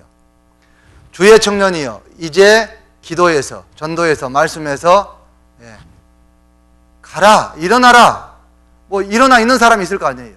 그러면 걸어가라. 걸어가는 사람이 있을 거 아니에요. 뛰어가야죠. 뛰어가라. 그런 사람이 있을 거 아니에요. 뛰어가는 사람은 어떻게 해야 돼요? 뭐 날아가라. 날아갈 수 있는 시대입니다. 지금은요. 개인적으로 로켓 슈트를 입고요 날아가는 사람도 있어요. 지금이요. 그런 세상입니다. 그런 묵상 가운데 우리가 정말 이겨낼 수 있습니다. 청년이 무엇으로 그 행실을 깨끗게 하오리까? 주의 말씀을 따라 삼갈 것입니다. 주의 말씀이 내 마음속에 있어야지 죽을 각오가 됩니다. 시간이 없으니까 바로 이렇게 복음 전하는 방법에 대해서 잠깐 말씀을 드리겠습니다. 복음 전하는 방법. 복음을 전하게 될 텐데 어떻게 전해야 될지 순서가 이렇게 바뀌는 경우들이 많이 있어요. 그렇게 되면 복음이 더디게 전해지고 또 복음이 제대로 전해지지 않고 그런 경우들이 많이 있습니다. 복음을 전할 때 가장 필요한 것은 제가 생각하기는 목표, 기도 제목이다라고 생각합니다. 마음속에 목표가 없고 기도 제목이 없으면 아무것도 안 되잖아요. 시작이 안 되잖아요. 그래서 기도 수첩을 만들고 아니면 개인 전도의 목표를 세우는 게 필요합니다. 성경에서는 100배, 60배, 또 몇 배죠? 몇 배예요? 100배, 또 100배, 60배, 30배. 그죠? 100명을 잡든지 60명을 잡든지 30명을 잡든지 몇 명 잡을래요? 한 명? 한 명 하면 뭐라고 하시겠어요? 에게 하시지 않겠어요? 최소한 30명은 해야 돼요. 30명은 살아있는 가운데 한 30명은 해야죠. 그러면 1년에 한 명 정도는 목표가 되잖아요. 그죠? 1년에 한 명 정도 목표를 하려면 교제 안에 붙게 하려면 몇 번 전도해야 되겠어요? 10번 전도해야 돼요. 그렇다면 매 성경 강연회 때 한 사람씩 항상 모시고 와야 돼요. 똑같은 사람이라 할지라도 그렇게 되어야지 1년에 한 명 전도해요. 그런 개인 목표를 가지고 구체적인 성함을 기록하고 상황을 생각해서 기도하세요. 아침, 점심, 저녁 늘 기도하시죠? 예, 기도 제목에다가 딱 기록해 놓으세요. 기도 제목이 가장 중요한 것이잖아요. 만약에 우리에게 복음의 열매가 없다면 우리 생명은 끝난 겁니다. 죽은 목숨이에요. 그래서 목표를 정확하게 세우는 것이 필요합니다. 그리고 두 번째가 깨끗한 그릇이 돼야 돼요. 내가 깨끗한 그릇이 돼야 돼요. 내가 깨끗한 그릇. 큰 집에는 금과 은의 그릇이 있을 뿐 아니요 나무와 질그릇도 있어 귀 쓰는 것도 있고 또 천이 쓰는 것도 있나니 그러므로 이런 것에서 자기를 깨끗이 하면 귀 쓰는 그릇이 된다. 그릇이 깨끗해야 남죠. 주님은 깨끗한 그릇을 씁니다. 혹시 여러분 전도하려고 술 한 잔만 해라. 그럼 내가 말씀 들어갈게. 이런 경험한 적 있으세요? 노래만 한 번만 같이 가자. 이번 MT만 따라가면 내가 말씀 들어줄게. 뭐 이런 부탁 들은 적 있죠? 저도 그런 적 있어요, 한번. 근데 10년이 지났는데 아직 구원 못 받았어요, 그 친구는. 저는 마음속에 아직 포기하지 않았어요. 그런데 그는 아직 구원 받지 못했어요. 내가 깨끗하지 못하면 죄의 방법으로 전도하면 절대 전도되지 않습니다. 예, 아셨죠? 내가 우선 깨끗한 그릇이 돼야 됩니다. 그리고 눈물로 기도할 수 있어야 돼요. 눈물로 기도할 수 있어야 돼요. 예. 눈물을 흘리며 씨를 뿌리는 자는 기쁨으로 거두리로다. 울며 씨를 뿌리러 나가는 자는 정령 기쁨으로 그 단을 가지고 온다라고 말씀하셨어요. 여러분 마음속에 우시나요? 우세요, 안 우세요? 전도할 때. 아니 이상하네요. 데살로니가 전서 5장에는 항상 기뻐하라, 쉬지 말고 기도하라 했는데 그럼 쉬지 말고 우라는 얘기인가? 그럼 세상 사람들 앞에 항상 우는 모습을 보이라는 얘기인가? 그런 말씀만 있는 게 아니에요. 기도는 어디에서 하라고 그랬어요? 골방에서 하라고 그랬어요. 골방에서. 정말 은밀하게, 정말 마음속에, 내 중심에 정말 눈물을 흘리면서 씨를 뿌려야 됩니다. 눈물이 없으면 어떻게 싹이 나겠어요? 눈물로 기도가 필요합니다. 전도하는데 전도가 안 돼요. 아, 내가 기도가 부족했구나. 늘 우리 생각하잖아요. 울며 기도해야 되겠다. 전도하려면. 그런 마음을 우리가 가져야 되겠습니다. 날마다 기도 제목을 세워서요. 구체적으로 눈물로 이렇게 기도해야 되겠습니다. 그리고 가족들에게 전도하려고 하는데 전도가 잘 안 돼요. 그 이유가 뭐냐면요. 선한 행실이 잘 나타나지 않기 때문에 그래요. 마태복음 5장에는 빛과 소금이 되라, 소금과 빛이 되라 말씀하셨죠. 예, 그것이 바로 선한 행실이라고 뒤에 말씀하셨어요. 선한 행실. 모든 사람이 전도하는데 전도가 잘 안 되는 이유 첫 번째가요. 행실이 안 보여요. 입만 가지고 해요. 입만 가지고. 예, 기도만 하고 입만 가지고 해요. 전도 될까요? 전도 잘 안 돼요. 선한 행실이 있어야 돼요. 옛날에 팔레스타인 지방에는 그 음식을 해 먹으려면 불쏘시개로 소금을 썼다고 합니다. 소금을. 짐승의 낙타의 그 변이라든지 이런 걸로 굳혀서 말려가지고 불을 떼야 되는데 처음에 불이 잘 안 타는 거예요. 불을 붙이기 위해서 그 촉매제로 소금을 넣습니다. 소금을 밑에 한 주먹 넣고 불을 붙이면 소금 튀듯 한다, 소금 치듯 한다라는 그런 말씀이 있죠. 그런 것처럼 불쏘시가 돼서 불이 확 붙는다고 합니다. 그런데 몇 번 태우다 보면 소금이요, 아무리 불을 붙여도 불이 붙지 않아요. 소금이 그 맛을 잃으면 맛이 없는 소금이 있을까요? 짜지 않는 소금이 있어요? 짜지 않는 것은 소금이 아니에요. 맛이 없는 소금은 없어요. 그런데 그렇게 불이 붙지 않는다는 거예요. 전도에 불이 붙지 않으면은요, 밖에다 내다 버린다는 거예요. 사람에게 밟힌다는 거예요. 우리는 그 불쏘시개가 돼야 됩니다. 폴폴 타는 선한 행실로. 빛이 되라 그랬죠? 빛. 여러분 빛이 되십니까? 저는 빛 생각하면 등대가 생각납니다. 등대. 등대를 가만히 생각해 보세요. 등대가 불이 탁 꺼졌다 그러면은 그 꺼지는 순간부터 많은 사람들이 어디로 가요? 지옥으로 달려갑니다. 지옥으로 달려가요. 나의 선한 행실이 꺼지는 그 순간 지옥으로 달려간다니까요. 여러분들이 신호등 하나 딱 어겼어요. 그것을 보는 믿지 않는 사람이 있어요. 나를 아는 사람이에요. 예, 지옥으로 달려갑니다. 선한 행실을 주님 앞에 갈 때까지 끝까지 보이는 것이 필요합니다. 예, 정말 선한 행실이라고 하는 것이 무엇일까? 내가 학생이라면 학생의 본분을 철저하게 잘 지켜야 됩니다. 직장인이라면 직장인으로서의 철저한 본분을 잘 지켜야 돼요. 신앙인인데 맨날 지각해요. 신앙인인데 맨날 지각해요. 일을 하라고 했는데요, 직분 핑계대고 늘 미루고 뒤로 갑니다. 본이 돼요, 안 돼요? 그를 통해서는요 직장에서 전도 안 돼요. 항상 일찍 출근하고 1시간 먼저 출근하고 보는 사람마다 볼 때마다 인사하고 그렇게 해야 됩니다. 여러분들 직장에서 집에서 어떤 별명을 갖고 계신가요? 혹시 별명 있으세요? 별명 어떤 별명이세요? 혹시 농땡이신 분 안 계세요? 그런 분이 계시면 안 돼요. 제 자랑을 하는 것 같아서 죄송한데 아직도 저는 마음속에 참 좋은 추억이 있어요. 어떤 추억이냐면 직장 생활을 제가 오랫동안 하고 이제 딱 퇴사를 하고 퇴사하는 그 회식 자리가 있었어요. 회식 자리에 제가 이제 그 상사였기 때문에 이제 후배들이 모여서 저를 이제 보내주는 송별식을 하잖아요. 밥을 먹었는데 얘기도 없이 갑자기 저희 가족들을 불렀더라고요. 갑자기 누가 오는데 보니까 우리 식구들이 다 와요. 그래서 깜짝 놀랐어요. 그런데 그것보다 더 기억에 남는 것이 있어요. 뭐냐면 이제 그동안 못할 이야기들 다 하더라고요. 저에게 찍혀가지고 퇴사할 뻔한 친구를 제가 이렇게 못 나가게 붙드는 그 방법으로 각서를 쓰게 한 친구가 있어요. 다시는 나가겠다라고 얘기 않겠다. 3년 동안은 무슨 일이 있어도 근무하겠다. 이런 각서를 제가 받은 친구도 있어요. 그 친구는 저에게 와서 얘기하더라고요. 각서 주십시오 이제. 딱 그러더라고요. 그 친구가 일이 너무 힘들어서 퇴사하겠다라고 그렇게 얘기했어요. 그런데 나가면 안 된다. 고생이다. 있어라. 하도 나가겠다고 해서 다른 사람을 한 사람을 불렀어요. 일주일밖에 남지 않았어요. 그런데 마음이 바뀌었어요. 나 근무하고 싶다고.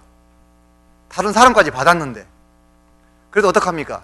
내보낼 수 없잖아요. 그래서 인사부에 가가지고 정말 필요한 사람이라고 같이 일을 하게 됐어요. 그래놓고 제가 또 나가면 제가 곤란하잖아요. 그래서 제가 각서를 받아놨던 거예요. 근데 그 친구가 각서 달라고 하더라고요. 얼마나 그것이 마음에 맺혔겠어요. 그런데 그런 얘기를 하더라니까요. 그런데 나중에 이제 거의 끝나갈 무렵에 별명이 무엇이었는 줄 아세요? 이렇게 물어보더라고요. 별명이. 나중에 알고 보니까 제 별명이 뭐였냐면 커피 한 잔이었어요. 커피 한 잔. 보는 사람마다 커피 한 잔 합시다. 보는 사람마다. 아마 제가 만난 사람들에게 거의 다 복음을 전했었던 것 같아요. 커피 한잔 합시다. 우리 사무실에 있었던 분들은 정말 괴로웠을 것 같아요. 지금 생각해 보면 오늘도 커피 한 잔, 내일도 커피 한 잔. 보는 사람마다. 들어가면 뒤에서 손가락질 하지 않았겠어요? 쟤는 이제 들어갔다 죽었다 그러지 않았겠어요? 들어가면 점심시간 한 30분 지나면 30분 전부터 얘기해요. 얘기하다 보면 30분이 지났어요. 이제 5분만 더 이야기하자. 그러면 30분이에요.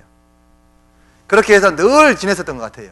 그런데 그 이야기가 그때는 저에게 손가락질이 되었을지 몰라도 저에게는 지금까지도 좋은 마음이 있어요. 하나님 보시기에 참 좋았겠다 그런 생각이 들어요.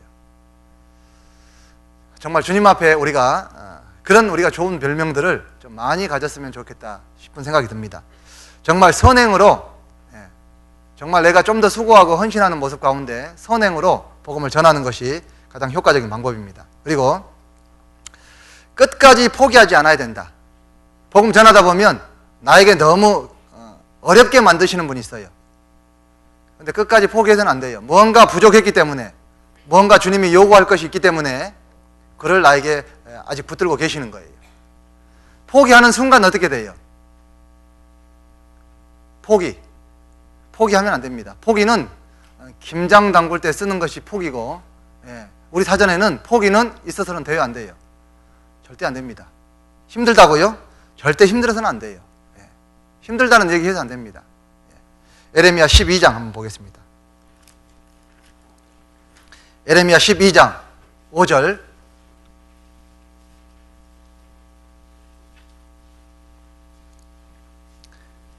에레미야 12장 5절 같이 읽겠습니다.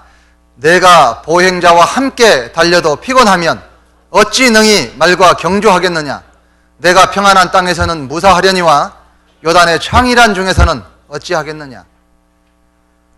보병하고 기병과의 차이는요 엄청난 차이예요.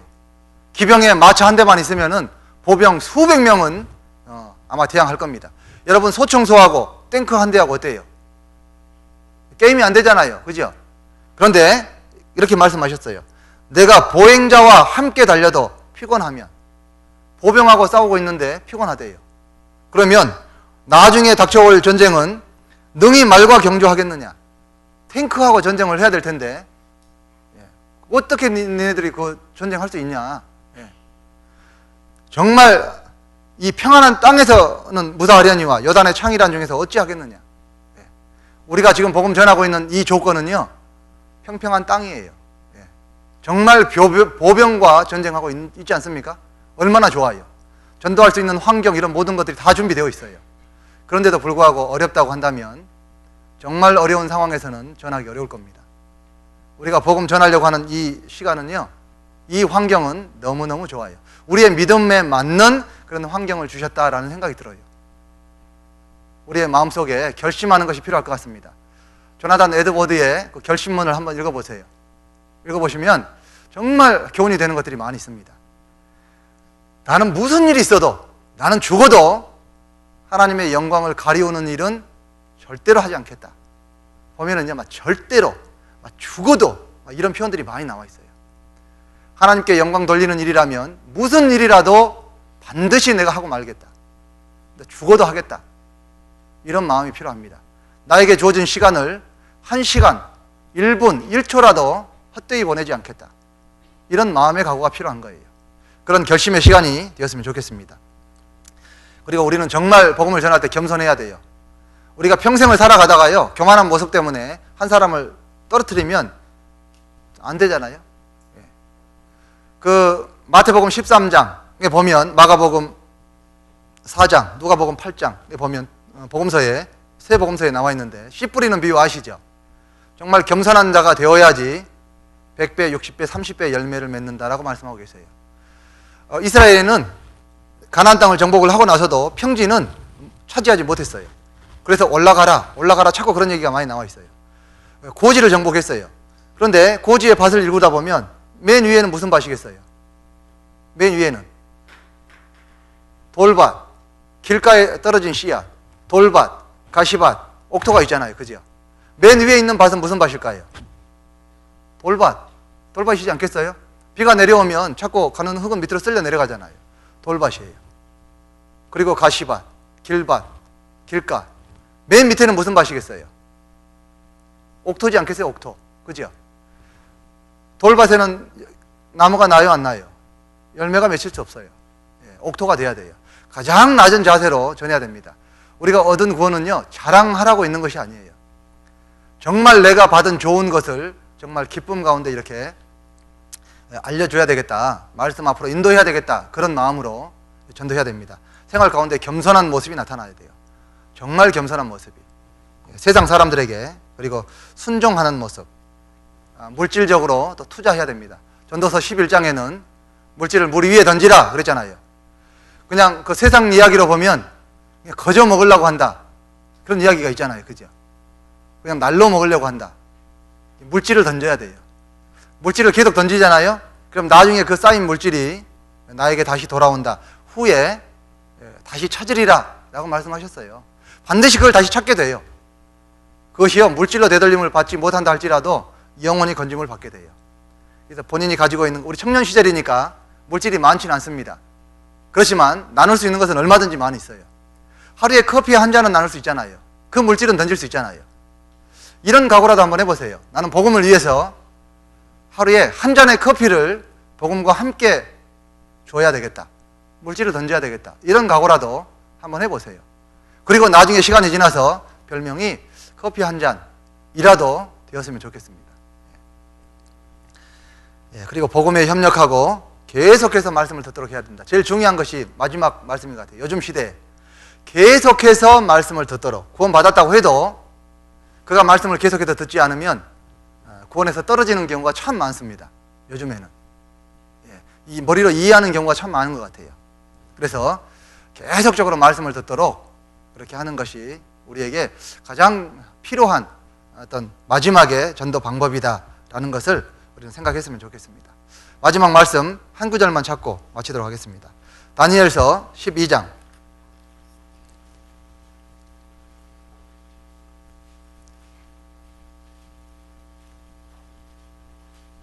3절 말씀 같이 읽겠습니다. 지혜 있는 자는 공창의 빛과 같이 빛날 것이요 많은 사람을 옳은 대로 돌아오게 한 자는 별과 같이 영원토록 비치리라. 예.